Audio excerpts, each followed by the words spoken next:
Assalamualaikum warahmatullahi wabarakatuh. Halo semuanya, perkenalkan nama saya Septiani Nur Hafifah. Kali ini saya akan menyampaikan materi tentang kepemimpinan dan OSIS.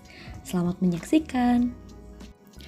Secara sistematis di dalam Surat Keputusan Direktur Jenderal Pendidikan Dasar dan Menengah nomor 226/C /1992 disebutkan bahwa organisasi kesiswaan di sekolah adalah OSIS.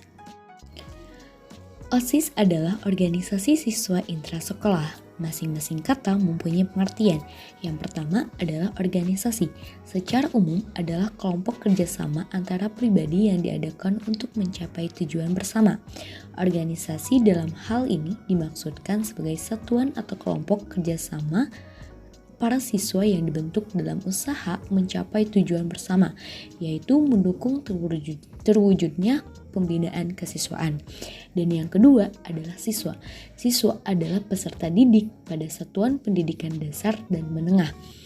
Yang ketiga adalah intra, berarti terletak di dalam dan di antara, sehingga suatu organisasi siswa yang ada di dalam dan di lingkungan sekolah yang bersangkutan. Dan yang terakhir adalah sekolah. Sekolah itu adalah satuan pendidikan tempat penyelenggaraan kegiatan belajar mengajar yang dalam hal ini sekolah dasar dan sekolah menengah atau sekolah atau madrasah yang sederajat.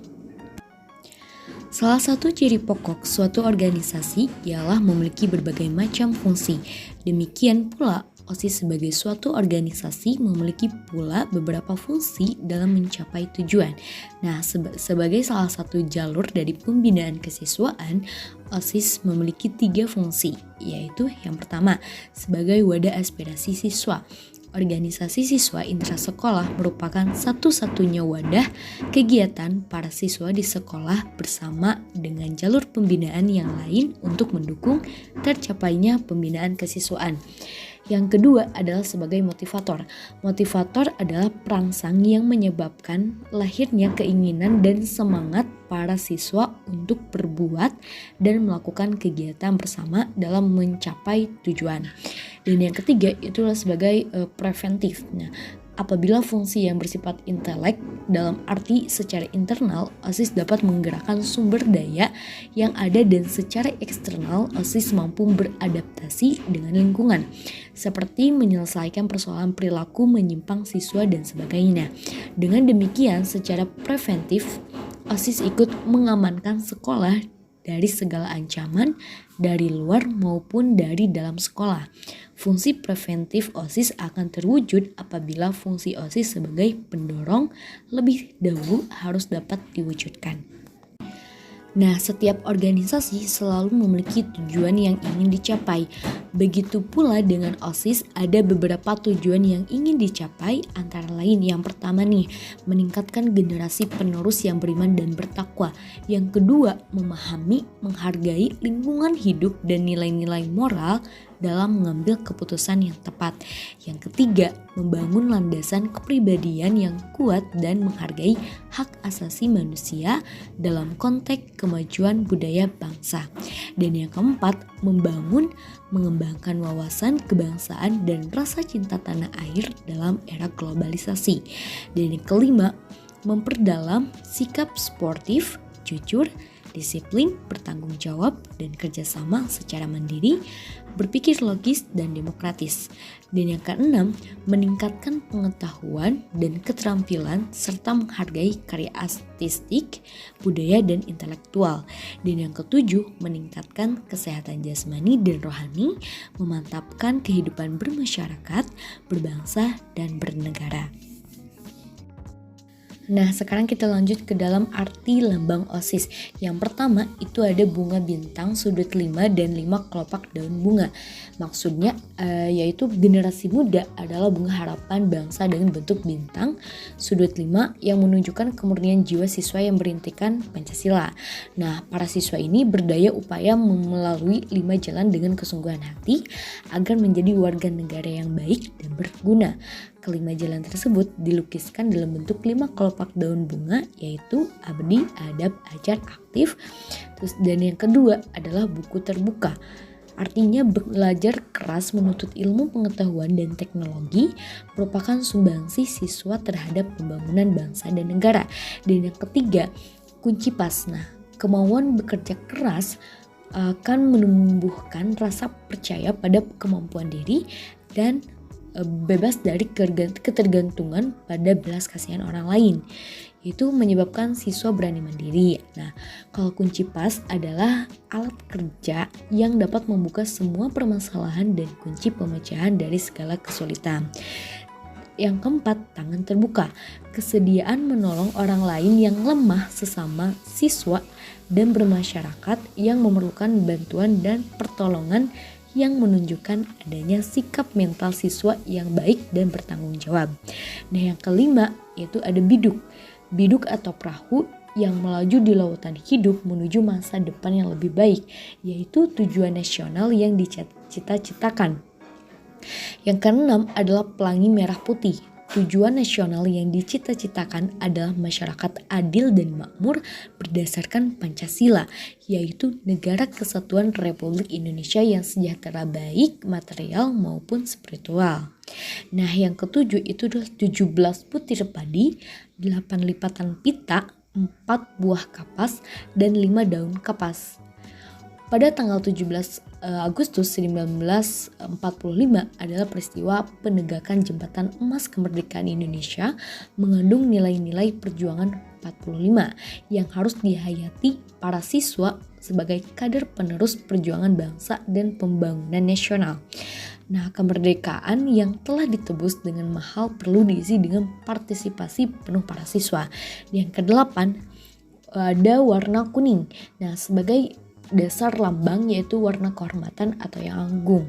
Nah, suatu kehormatan bila generasi muda diberi kepercayaan untuk berbuat baik dan bermanfaat melalui organisasi untuk kepentingan dirinya dan sesama mereka sebagai salah satu sumbangsi nyata kepada tanah air, bangsa dan bernegara. Nah, yang kesembilan itu ada warna coklat. Warna coklat ini dapat berarti sifat kedewasaan dan sikap rela berkorban bagi tanah air. Dan yang ke-10 yaitu ada warna merah putih. Nah, warna merah putih ini adalah warna kebangsaan Indonesia yang menggambarkan hati yang suci dan berani membela kebenaran. Sekarang next kita lanjut ke pengertian pemimpin dan kepemimpinan. Nah, kalau pemimpin adalah orang yang mendorong dan menggerakkan orang lain agar mau bekerja sama untuk mencapai tujuan yang telah ditentukan. Sedangkan kalau kepemimpinan adalah kemampuan untuk mempengaruhi dan menggerakkan orang lain guna mencapai tujuan tertentu. Nah, apa saja sih tipe kepemimpinan itu? Nah, secara ilmiah orang membedakan tipe kepemimpinan sebagai berikut. Yang pertama nih, ada kepemimpinan otoriter. Yang kedua ada kepemimpinan yang demokratis. Yang ketiga ada kepemimpinan paternalitis atau kebapakan. Yang keempat ada kepemimpinan laissez-faire atau bebas apa maunya. Dan yang terakhir ada kepemimpinan militer. Nah, selanjutnya ada sifat kepemimpinan. Sifat kepemimpinan itu yang pertama nih ada kelebihan rohaniah atau akhlak. Yang kedua ada kelebihan jasmani. Dan yang ketiga ada kelebihan penggunaan nalar. Selanjutnya yaitu ada asas kepemimpinan. Yang pertama ada kemanusiaan. Mengutamakan sifat-sifat kemanusiaan yang pembimbingan manusia oleh manusia untuk mengembangkan potensi dan kemampuan setiap individu demi tujuan-tujuan human. Yang kedua ada efisiensi. Nah, kalau efisiensi teknis maupun sosial berkaitan dengan terbatasnya sumber-sumber materi dan jumlah manusia atas prinsip penghematan, adanya nilai-nilai ekonomis serta asas-asas manajemen modern. Dan yang ketiga ada kesejahteraan dan kebahagiaan yang lebih merata menuju pada taraf kehidupan yang lebih tinggi. Nah, sekarang apa saja tugas pemimpin itu? Nah, seorang pemimpin mempunyai tugas-tugas. Yang pertama nih, mengantarkan atau mengarahkan. Yang kedua, mengetuai. Yang ketiga, mempelopori atau merintis. Yang keempat, yaitu memberi petunjuk, nasihat, dan fatwa. Yang kelima, memberi bimbingan. Yang keenam, membina untuk meningkatkan pengetahuan dan keterampilan anggotanya. Terus yang ketujuh adalah menggerakkan. Selanjutnya yaitu tanggung jawab pemimpin. Tanggung jawab pemimpin diarahkan pada membentuk pemimpin yang bertanggung jawab kepada yang pertama, diri sendiri, yang kedua, keluarga, yang ketiga, masyarakat, yang keempat, bangsa dan negara, dan yang kelima, Tuhan Yang Maha Esa. Selanjutnya, mengenai hubungan birokrasi OSIS dengan MPK dimulai dari sekolah. Selanjutnya di bawah sekolah ada MPK, di bawahnya lagi ada OSIS. Dan selanjutnya OSIS mengawasi atau mengayomi 4 organisasi yaitu Pramuka, Paskibra, PMR, dan IRMA. Selanjutnya hubungan di lapangannya yaitu MPK sejajar dengan OSIS, adapun MPK mengayomi masyarakat sekolah, sedangkan OSIS mengayomi 4 organisasi ini yaitu Pramuka, Paskibra, PMR, dan IRMA. Terima kasih.